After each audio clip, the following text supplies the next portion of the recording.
বন্ধুরা আমরা এখন বাবার বাড়িতে এসেছি, বাপের বাড়িতে।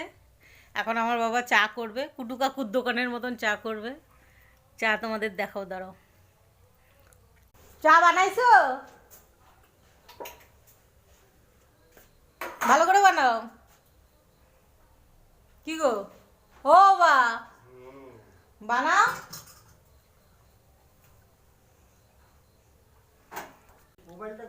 এই যে ঘর গুছিয়ে রেখেছে বাবা, দেখো। দেখো আমার বাবা কি সুন্দর ঘরটর গুছিয়ে রেখেছে, সুন্দর করে। দেখো, কে বলবে আমার মা নেই, দেখেছ? এদিকে আমাদের ঠাকুর, ঠাকুর জয় গুরু।